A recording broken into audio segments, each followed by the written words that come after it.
The next morning was painted in soft hues of gold, as if the universe itself had decided to be gentle with us. The world woke slowly. Birds trilled in lazy harmony. A soft wind stirred the curtains, and sunlight slipped through the window in slender ribbons that danced across the floor. I lay in bed longer than usual, simply watching the dust motes swirl in the morning light. Because, somehow, I knew this can't last forever. It wasn't a fear yet, not quite, but a knowing. Like the way the air shifts before a storm. A soft knock came, familiar now, expected. I rose, heart thudding, and opened the door. Charles stood there with 2 paper-wrapped parcels in one hand, a folded newspaper tucked under his arm, and a smile that made every corner of my soul ache. Good morning. He greeted, his voice low, warm, utterly tender. I brought breakfast. I wasn't sure if you'd want to go down, or if you'd rather... I reached for his hand before I even thought about it. This is perfect. He stepped inside. We laid out the simple breakfast on the windowsill bench. 2 croissants, fresh strawberries, and coffee in delicate porcelain cups. And for a while, the world was only this. Him, me, quiet laughter, conversations about everything and nothing, small touches, his knuckles brushing mine as we reached for the same berry, the way his eyes lingered on me, as if memorizing details he was afraid time might erase. Later, we wandered again, through the gardens where lavender and roses bowed in the breeze, past the hotel's grand entrance, where old cars gleamed beneath the sun, chrome flashing like stars against blue skies. Everywhere we went, it felt as if the world itself had stepped aside, creating space just for us. No rush, no clocks, no future pressing down.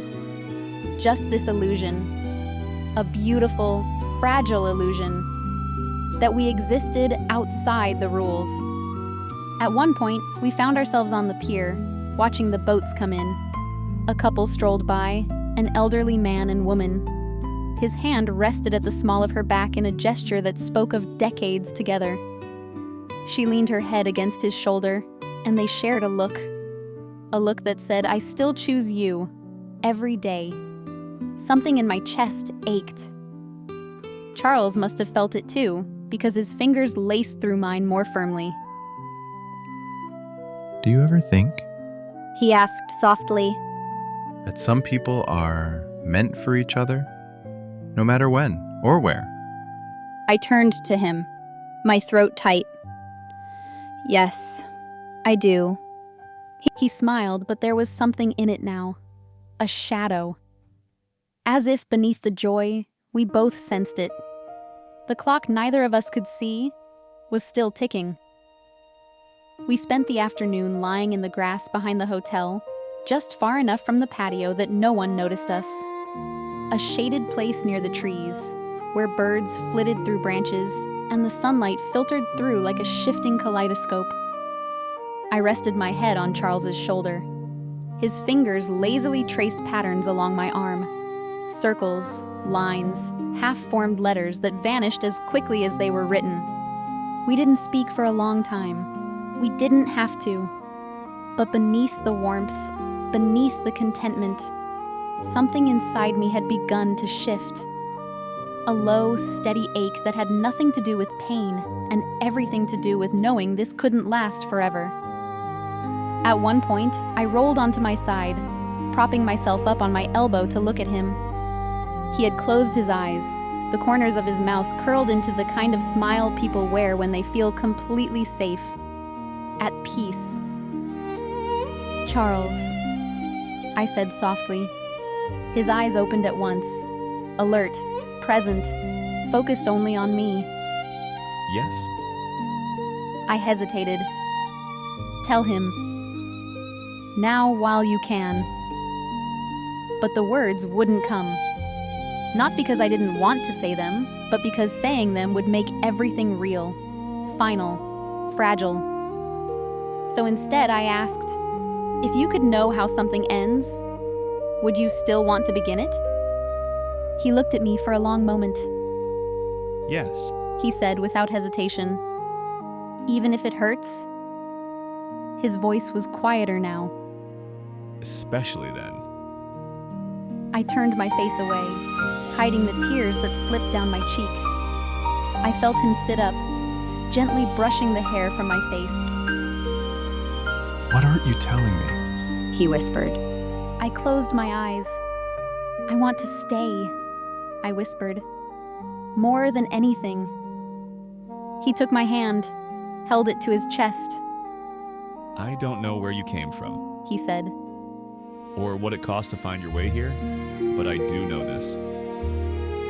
His voice trembled. You were meant to find me, just as I was meant to wait for you. A silence settled, so deep it felt holy.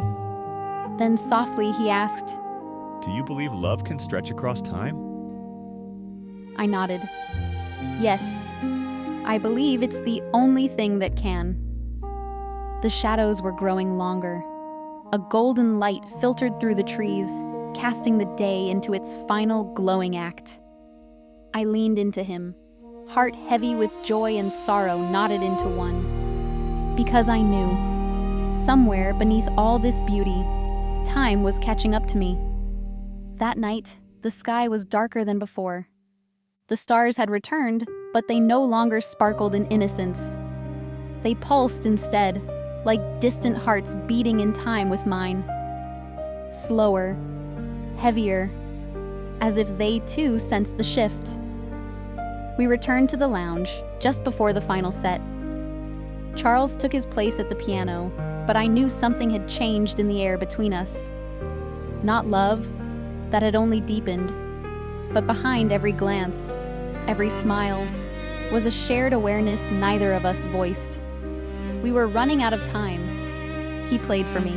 No one else seemed to matter. His fingers glided over the keys like a prayer, fragile, aching, filled with devotion. Every note rang out as though he was trying to preserve our story in sound, so that even if I vanished, the echo of us might linger in the walls, in the piano wood, in the spaces between silence.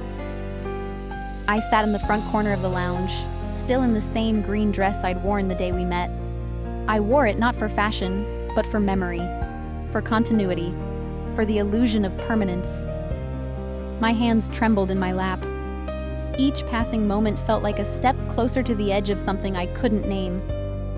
Later, we walked along the lake once more, though neither of us said much. There was a weight in our silence now, a reverence, a mourning.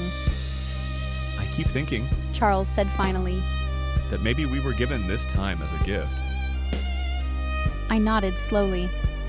I've wondered that too, Then maybe, he continued. even if it ends, now we can still be grateful that it happened, that it was. My throat clenched. I couldn't speak. So I leaned into him, wrapping both arms around his waist as he held me close. I don't want to go. I'm not ready. And yet, even as the stars hung over us, unchanged, I could feel something slipping. A thinning of the world. A pull in my chest, soft but insistent. Time had found me again. When we returned to the hotel, I paused at the threshold of the hallway.